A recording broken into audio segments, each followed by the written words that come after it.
A Clash of Kings by George R. Martin was released in 1998 and is the second novel in the Song of Ice and Fire series. It follows directly after the events of the first novel, detailing the events of the War of the Five Kings in Westeros.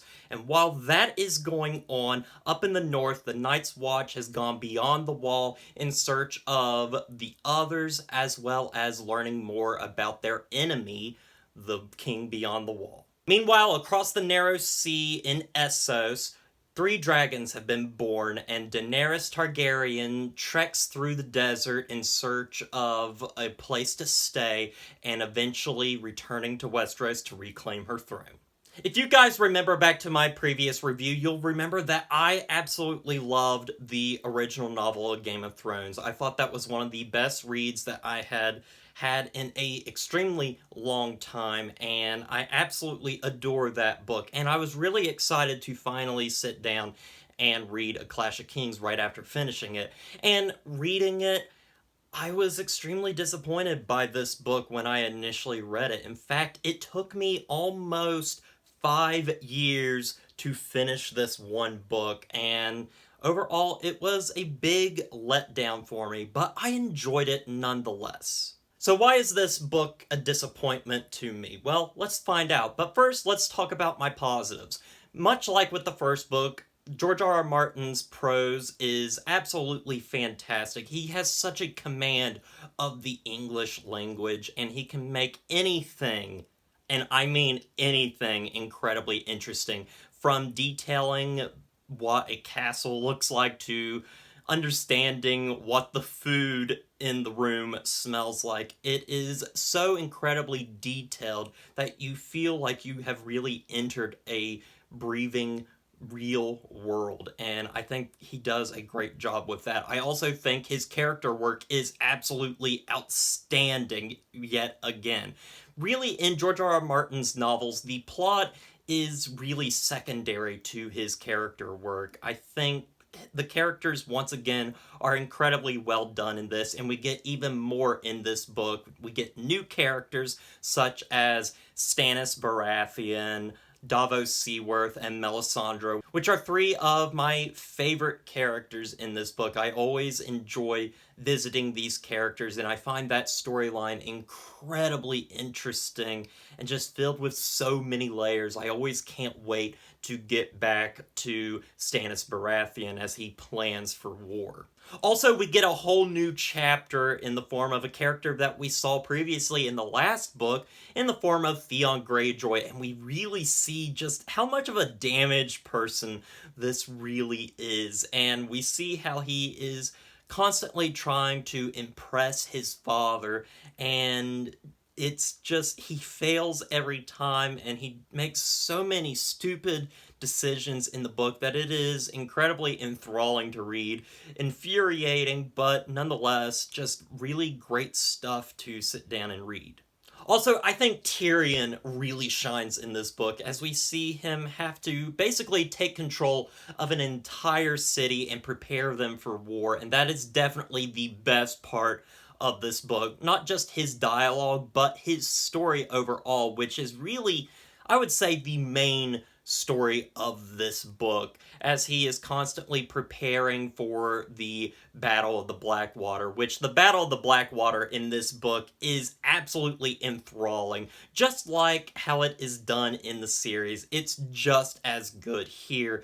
And I think how the book builds up to that moment with his character and with the characters of Davos and Stannis is really enthralling. Also, I don't particularly love Daenerys' storyline in this book, but I think her story has one of the best chapters in this entire series, where she goes to the House of the Undying and she sees all these visions of the past, the present, and the futures. She sees events that are yet to come in the third book, and she sees things about her past, all these different prophecies that are extremely important, and it's the first time and only time so far in this book series that we get a reference to the title of the series, A Song of Ice and Fire, and I think that chapter and that moment is just so integral to what this series is. It's incredible to read. I definitely recommend reading this book just to get to that moment, as well as Battle of the Blackwater. But also, I love how this book ends. Like, this book, much like with the first book, doesn't really have a happy ending, but this ending in particular is so dour for just a lot of our characters, and the way it ends with our character Bran is really sad stuff, and I really enjoyed that about it. This really feels like a darker chapter in the first act of this entire series, and it was extremely well done. Now, let me get into some of my negatives with this book. Now, much like with any book, there are certain chapters that you're not going to enjoy as much as others, and I had that same problem, I think, a little bit with A Game of Thrones. But in Clash of Kings, I think it's more so. There is a lot of meandering in this book, and a lot of, just going in circles until we finally get to the climax of each character's book. There are some moments throughout that I do really enjoy, but I think some chapters are just less interesting than others. Particularly, Catelyn's chapters begin to just get a little meandering and frustrating, and a lot of that may be with the character itself, which she's not one of my favorite characters. But I do find that this book, again, meanders around a little bit, and I think that is all due to the fact that this series was originally supposed to be 3 books. A Game of Thrones, A Dance of Dragons, and The Winds of Winter. However, when writing A Game of Thrones, that book became extremely long, and eventually what was A Game of Thrones became the first 3 books of the series, and this book in particular really feels like this storyline has been definitely enhanced and dragged out. And I think George R. R. Martin does a good job of introducing new characters and stuff, but also we meander around a little bit more with some of these characters, and it feels very slow at times. And I think that's why it took me so long to get through this book, because I attempted to read this book many times. I would get a little farther each time, and then I would stop, and then wait a little while, and then I would restart and get a little bit farther each time until I did eventually finish it. But I think that will show you guys just how much I really did struggle with this book. It's ultimately a really solid book, but I think it has just those problems of really just feeling like it's going nowhere for a while, or we're just, circling around, going in circles. But still, I think this is a solid book.